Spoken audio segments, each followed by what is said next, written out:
Hello friends, welcome back to our channel Pankhal technology. तो friends, जैसा कि आप सब जानते हैं कि पीएफ में ईडीएलआई बेनिफिट मिलता है। ईडीएलआई बेनिफिट किस कंडीशन में मिलता है आपको पता होगा। अगर आपको पता है तो आप कमेंट करके बताइए कि ईडीएलआई बेनिफिट किस कंडीशन में मिलता है। तो मैं आपको बता देता हूँ कि ईडीएलआई बेनिफिट उस कंडीशन में मिलता है जब किसी एम्प्लॉय की डेथ हो जाती है। ये सबको पता होता है कि ईडीएलआई बेनिफिट डेथ होने के बाद मिलता है। कम से कम 2.5 लाख रुपए और मैक्सिमम 7 लाख रुपए का बेनिफिट मिलता है, ये हम सब जानते हैं। लेकिन क्या आप जानते हैं कि जो 2.5 लाख रुपए है वो किस कंडीशन में मिलता है, 7 लाख रुपए है वो किस कंडीशन में मिलता है, ईडीएलआई का जो कैलकुलेशन है वो किस बेस पे होता है, कितना उसमें वेजेज लिया जाता है, कितने दिन का आपको जो वेजेज काउंट करके और कितना अमाउंट आपको मिलता है, जो ये 2.5 लाख या 7 लाख रुपए का जो कैलकुलेशन है वो कैसे होता है। मोस्ट इंपॉर्टेंट चीज कि अगर कोई एम्प्लॉय की डेथ हो जाती है और उस टाइम पे वो लीव विदाउट पे है, जिसको हम एब्सेंट बोलते हैं, अगर वो एब्सेंट है कुछ दिनों के लिए, तो क्या उनको ईडीएलआई बेनिफिट मिलेगा, या एम्प्लॉय जो है सर्विस लेफ्ट कर देता है तो क्या उनको बेनिफिट मिलेगा। क्योंकि आपको पता होगा यहाँ पे दो कंडीशन होती हैं, death in service, death in death while not in service. तो ये दो कंडीशन हैं, इनको हम इस वीडियो में डिस्कस करेंगे कि किस कंडीशन में कितना बेनिफिट मिलेगा, कैसे वो बेनिफिट हम कैलकुलेट करते हैं, क्या कोई एम्प्लॉय अगर लिव विदाउट पे है, एब्सेंट है, तो क्या उसको ईडीएलआई बेनिफिट मिलेगा, अगर कंपनी को लेफ्ट कर देता है तो क्या उसके बाद अगर उनकी डेथ होती है तो क्या उनको वो बेनिफिट मिलेगा। इन सब टॉपिक के बारे में हम इस वीडियो में डिस्कस करेंगे। तो अगर आप चैनल पे नए हैं, अभी तक आपने चैनल को सब्सक्राइब नहीं किया, तो आपसे रिक्वेस्ट है चैनल को सब्सक्राइब कर लीजिए, बेल आइकन को प्रेस कर लीजिए ताकि ऐसी ही लेटेस्ट इन्फॉर्मेशन आपको मिलती रहे। तो चलिए फ्रेंड्स, स्टार्ट करते हैं। वीडियो को स्टार्ट करने से पहले मैं आपको एक जो ईपीएफओ का नोटिफिकेशन है, लेटेस्ट नोटिफिकेशन, वो मैं आपको दिखा देता हूँ। देखिए यहाँ पे एक नोटिफिकेशन जारी किया गया है पीएफ डिपार्टमेंट की तरफ से, जिसकी डेट है 18/10/2022। इसका सब्जेक्ट है admissibility of assurance benefit payable in life of EDLI scheme 1976। यानी कि ये ईडीएलआई 1976 के लिए ये एक नोटिफिकेशन जारी किया है 18 तारीख को, 18 अक्टूबर 2022 को। अब इसमें हम देख लेते हैं कि क्या इसमें बोला गया है। इसमें बोला गया है the assurance benefit is payable on death of member while in service. यानी कि जो ईडीएलआई का जो बेनिफिट है वो उनको मिलता है जो जिनकी डेथ इन सर्विस होती है। उसके बाद यहाँ पे कंडीशन बताई गई है कि देखिए, in case where an employ member was on leave without wages, consequently no contribution was payable by the employer. यानी कि जो एम्प्लॉय है वो लीव पे है, लीव विदाउट पे जिसको हम एब्सेंट बोलते हैं, और उसका जो कंट्रीब्यूशन है वो एम्प्लॉयर ने सबमिट नहीं किया है, और absent for any other reason and expired during the period. यानी कि उनका कंट्रीब्यूशन सबमिट नहीं हुआ, वो एब्सेंट थे और इस दौरान उनकी डेथ हो जाती है। The assurance benefit is admissible irrespective of the fact that no contribution was paid by the employer, provided he was on must roll of establishment on the day of death। अब यहाँ पे क्या है, यहाँ पे लिखा गया है fact that no contribution was paid by the employer. Employer ने कंट्रीब्यूशन सबमिट नहीं किया, तो इसको देखते हुए यहाँ पे होता है कि इनको ईडीएलआई का बेनिफिट नहीं मिलेगा। लेकिन he was on the must roll of the establishment on the day of death and satisfied the prescribed condition। लेकिन अगर वो कंपनी के मस्ट रोल में जिस दिन उनकी डेथ हुई है उस दिन तक वो मस्ट रोल में है, यानी कि कंपनी ने उनको लेफ्ट नहीं किया है, तो उस केस में देखिए, further of EDLI scheme states on the death of an employee who is member of the fund or provident fund exempt under section 17 of the act case, he who was in employment for a continuous period of 12 months। यानी कि अगर कोई employ है जो absent है, जिसका contribution company ने submit नहीं किया है, उसको भी बेनिफिट मिलेगा अगर कंपनी ने उसके मस्ट रोल में नाम है, कंपनी ने उसको लेफ्ट नहीं किया है। कंडीशन क्या होनी चाहिए कि उनको 12 मंथ की उनकी सर्विस होनी चाहिए, जिस दिन उनकी डेथ हुई है उस मंथ को एड ऑन करके 12 मंथ का सर्विस होना चाहिए। उसके बाद यहाँ पे उसमें जब अगर वो ये सारी कंडीशन फुलफिल करते हैं कि वो एब्सेंट थे, कंपनी ने उनका कंट्रीब्यूशन सबमिट नहीं किया, बट वो कंपनी के पेरोल पे जब उनकी डेथ हुई तब तक वो पेरोल पे थे, और उनका 12 मंथ का कंट्रीब्यूशन पीएफ में सबमिटेड है, तो उस केस में उनको ईडीएलआई का बेनिफिट मिलेगा। अब वो बेनिफिट किस बेस पे मिलेगा वो भी यहाँ पे बताया गया है। 12 months spreading the month in which he died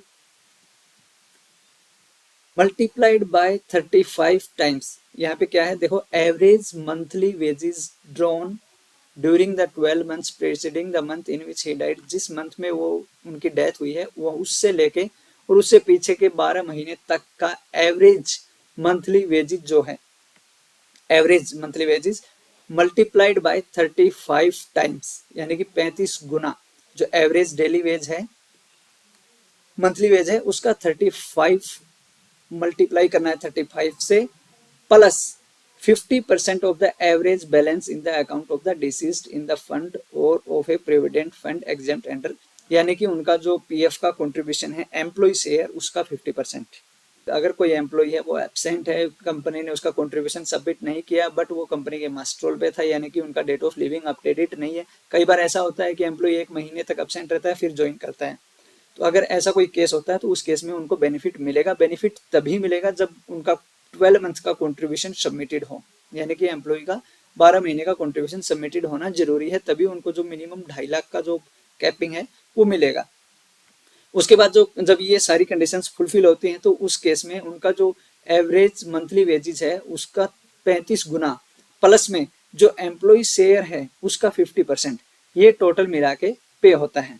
अब उसमें कंडीशन क्या रहेगी कि जब ये 35 गुना प्लस जो 50% ऑफ एवरेज बैलेंस है एम्प्लॉय शेयर का, कंडीशन में जो मिनिमम है, देखिए यहाँ पे लिखा गया है, provided that the assurance benefit shall not be less than 2,50,000 rupees, provided further that the assurance benefit shall not exceed 7 lakh rupees, यानी कि जब ये कैलकुलेशन हम करेंगे तो ये कम से कम 2.5 लाख रुपए होनी चाहिए। अगर उससे कम है, 2.5 लाख रुपए से कम है तो भी एम्प्लॉय को 2.5 लाख रुपए ही मिलेंगे। और अगर ये कैलकुलेशन हम करते हैं और ये अगर ये 7 लाख से ज्यादा बनती है तो भी एम्प्लॉय को 7 लाख रुपए ही मिलेंगे, यानी कि ये जो मैक्सिमम और मिनिमम जो कैपिंग है ये होनी चाहिए कैलकुलेशन करके। तो यहाँ से ये हमें एक अंडरस्टैंडिंग मिलती है कि जो ईडीएलआई की कैलकुलेशन है वो कैसे होती है। अगर कोई एम्प्लॉय लीव विदाउट पे है या लेफ्ट कर जाते हैं लेकिन वो कंपनी के मास्टर रोल पे हैं, यानी कि एम्प्लॉयर ये सर्टिफाई करता है कि ये एम्प्लॉय जब इनकी डेथ हुई तो ये हमारे रोल पे थे, तो उनको ईडीएलआई बेनिफिट मिलेगा। और ये जो इस तरह का जो कैलकुलेशन जो मैंने ऊपर बताया ऐसे कैलकुलेट करके जो मिनिमम 2.5 लाख रुपए और जो मैक्सिमम 7 लाख रुपए इस जो कैपिंग है इसका जो अमाउंट है वो एम्प्लॉय को मिलता है। अब हम थोड़ा सा इसको कैलकुलेट करके देख लेते हैं। देखिए फॉर एग्जांपल मैं यहाँ पे एक पासबुक ओपन करता हूँ। इस पासबुक में आप देखेंगे इनका जो मंथली वेजेज है ईपीएफ वेजेज वो 15,000 रुपये है। यहाँ पे आपको जो मंथली वेजेज है 15,000 रुपये से अगर ज्यादा है तो वो नहीं लेना है, क्योंकि आप देखेंगे यहाँ पे क्लियरली लिखा हुआ है average monthly wages drawn subject to a maximum of 15,000 rupees, यानी कि 15,000 से ज्यादा की हमें वेजेज नहीं लेनी है। तो अप्रोक्स यहाँ पे देखिए 15,000 के अकॉर्डिंग हम 12 मंथ्स कैलकुलेट कर लेते हैं, यानी कि 15,000 रुपये आपका 1 मंथ का है, 12 महीने का आपका 1,80,000 रुपये हो गया। उसके बाद देखिए यहाँ पे इनका जो टोटल बैलेंस है, ये वाला जो बैलेंस है इनका, इसका एवरेज हमें लेना है। और जो हम इसका एवरेज लेंगे, यानी कि जो हमारा 6,30,000 था प्लस जो इनका जो मंथली वेजेज है, पे जो मंथली वेजेज है 15,000 रुपये जो लास्ट 12 मंथ का हमें लेना है। तो 15,000 आप अगर निकालेंगे इसका एवरेज, देखिए 15,000 इंटू में 12 डिवाइड बाय 12, 15,000 ही यहाँ पे निकल के आ रहा है। और इसका 35 गुना, तो यानी कि 5,25,000 रुपये प्लस हमें यहाँ पे निकालना है जो इनका कॉन्ट्रीब्यूशन है। सेकंड कंडीशन आप यहाँ पे देख सकते हैं, सेकंड कंडीशन यहाँ पे दिया था multiply by 35 time plus 50% of the average balance in the account of disease, यानी कि जो यहाँ पे इनके अकाउंट में जो बैलेंस है,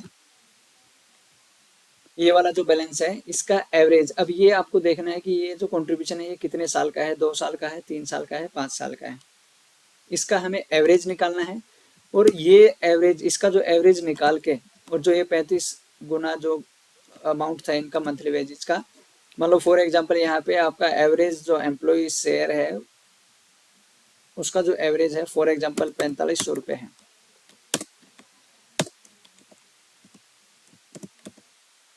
तो ये हमारा देखिए 5,29,000 रुपये हो रहा है। तो इस कंडीशन में इनको 5,29,500 रुपये ही पे होगा।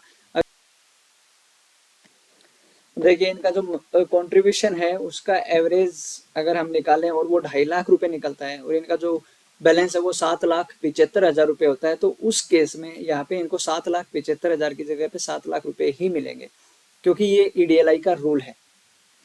तो इस तरह से फ्रेंड्स हम यहाँ से कैलकुलेट कर सकते हैं ईडीएलआई का जो अमाउंट है वो कैसे हमें कैलकुलेट करना है, इसका हमें आइडिया यहाँ से मिल जाएगा।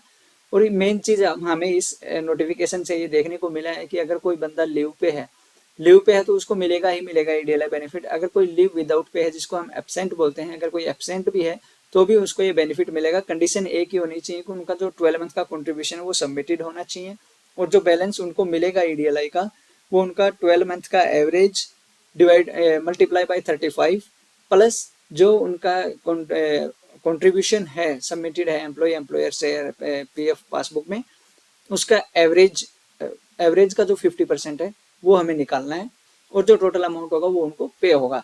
मिनिमम 2.5 लाख रुपए, मैक्सिमम 7 लाख रुपए। तो फ्रेंड्स उम्मीद करता हूँ आपको ये वीडियो अच्छी लगी होगी, वीडियो समझ में आई होगी। अगर वीडियो आपको अच्छी लगी तो वीडियो को ज़्यादा से ज़्यादा लाइक करो, ज़्यादा से ज़्यादा शेयर करो और चैनल को सब्सक्राइब करो। Thank you so much friends.